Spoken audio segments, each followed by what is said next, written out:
शांति। Segment 5 की तरफ हम बढ़ते हैं आज, और एक सबसे आज एक अमूल्य बात आपको सुनाने जा रहा हूँ कि जो हमारे आत्मा के अंदर जो शक्ति भरने वाली बात है कि आत्मा के अंदर पावर कैसे आए, क्योंकि आत्मा आज वैसे तो बहुत शक्तिशाली है, लेकिन इतने समय से इतने सारी चीज़ों को करते हुए आज वो डिस्टर्ब हो गई है, डिस्ट्रैक्ट हो गई, जिसको हम कहते हैं डाउन हो गई है, बैटरी लो हो गई है। तो उसको पावरफुल बनाने के लिए हम क्या करें? तो मैंने आपको पिछले सेगमेंट्स में बताया भी था कि हम परमात्मा से अपने आप को जोड़ेंगे। तो परमात्मा के बारे में कई बार एक छोटी बहुत भ्रांति भी है कि परमात्मा को लोगों ने सर्वव्यापी कह दिया।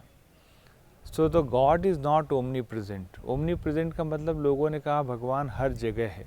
अगर भगवान हर जगह होता, कण कण में होता, तो इतनी दुख और तकलीफ़ नहीं होती, कोई परेशानी नहीं होती, कोई दर्द नहीं होता, कोई दुख नहीं होता, क्योंकि वो तो सब जगह है, माना हमारे और आप में भी है। तो अगर भगवान मेरे और आप में है तो हमारे से भी कोई गलत कर्म नहीं होते, क्योंकि हम भगवान हो गए। लेकिन हम सारे सब कुछ करते हुए मंदिरों में भी जाते हैं, हर जगह जाते हैं। अगर भगवान मेरे अंदर है तो मंदिर जाने की भी ज़रूरत नहीं है, फिर किसी से कुछ मांगने की भी ज़रूरत नहीं, क्योंकि हम भगवान हो गए। तो ये बहुत बड़ी गलत फहमी है कि हम खुद ही कहते हैं कि ऊपर वाला सब कुछ देख रहा है, ऊपर वाला सब कुछ जानता है। तो परमात्मा सच में यहाँ नहीं है, वो निराकार ज्योति बिंदु स्वरूप है। और सारे धर्म पिताओं ने उसके बारे में कुछ कुछ अच्छी बातें सुनाई, जैसे गुरु नानक देव जी हुए, या फिर ईसा मसीह हुए, या बड़े बड़े धर्म पिता है, सबने परमात्मा के बारे में, निराकार के बारे में बात की।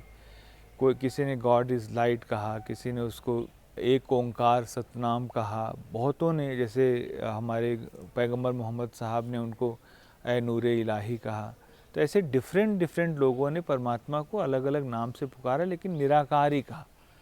कोई भी शरीर के रूप में परमात्मा को नहीं देखता। क्यों नहीं देखता? क्योंकि अगर वो शरीर में होगा तो हमारी तरह हो जाएगा, वो भी कर्म करेगा, तो फिर हमको निकालेगा कौन? सो परमात्मा को हम जाने अनजाने भी निराकार के रूप में ही याद करते हैं। जैसे आप मंदिर में जाके जब खड़े होते हैं तो आंखें बंद कर लेते हैं, तो भी एक तरह से प्रतीकात्मक है, सिंबॉलिक है कि हम भगवान को याद करने के लिए इन चमड़े की आंख से तो उसको हम नहीं देख सकते, इसलिए हमको आंखें बंद करनी पड़ती है। तो ये जो मूर्तियाँ हमने बनाई, ये सारे एक दिव्य आत्माओं के आधार से बना दी, कि जैसे कोई भी आत्मा है वो दिव्य गुणधारी, अगर मनुष्य है तो उसको हमने देवता कह दिया, नहीं तो ये किसी को हमने पुण्य आत्मा कह दिया, किसी को महान आत्मा कह दिया। लेकिन कोई भी इस दुनिया में परम आत्मा नहीं है। सो परम आत्मा, उस परम आत्मा शिव निराकार ज्योति बिंदु को कहते हैं।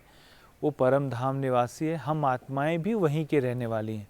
सो हम ऊपर से नीचे आते हैं पार्ट प्ले करने, और पार्ट प्ले करते करते हम अपने आप को भूल जाते हैं, और भूलने के बाद फिर उस परमात्मा के साथ अपने आप को कनेक्ट करते हैं। लेकिन करेंगे कैसे अगर जानेंगे नहीं तो उसको जानने के लिए हम सबको ये सेगमेंट सारे सुनने पड़ेंगे, क्योंकि परमात्मा निराकार ज्योति बिंदु स्वरूप है, ये पक्का है, और सबने उसको पुकारा। अगर वो यहाँ होता तो पुकारने की ज़रूरत नहीं होती। तो जब ये बात हमारे मुख से बार बार निकलती है तो उस निराकार से कनेक्शन के साथ ही हमारे पाप कटेंगे। जैसे दुनिया में कहा जाता है कि लोग गंगा में स्नान करते हैं तो पाप धुल जाते हैं, लेकिन अगर पाप धुल गए होते तो दोबारा स्नान करने की ज़रूरत नहीं होती। लेकिन हर साल स्नान होता है, हर साल पाप बढ़ जाते हैं, इसका मतलब। लेकिन परमात्मा हमको आके सिखाते हैं कि हमारे सोच, हमारे संकल्प, हमारे अंदर की धारणाएं जब तक नहीं बदलेंगी तब तक परिवर्तन नहीं होगा। और उस परिवर्तन को लाने के लिए मुझे बार बार अपने अंदर ये चीज़ धारण करनी है कि मुझे कैसे उससे जुड़ना है। और उससे जुड़ने के लिए एक छोटा सा आपके साथ कॉन्सेप्ट बताते हैं कि जैसे हम घर में बैठे तो अपने पिता से कैसे बात करते हैं, अपनी माँ से कैसे बात करते हैं, अपने बहन से कैसे बात करते हैं, नॉर्मल बातचीत करते हैं।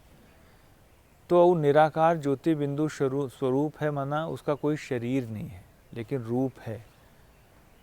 उस रूप का यादगार है शिवलिंग। आपने शिवलिंग को अगर ध्यान से देखा होगा तो उस पर एक आँख बनी होती है, 3 धारियाँ बनी होती हैं।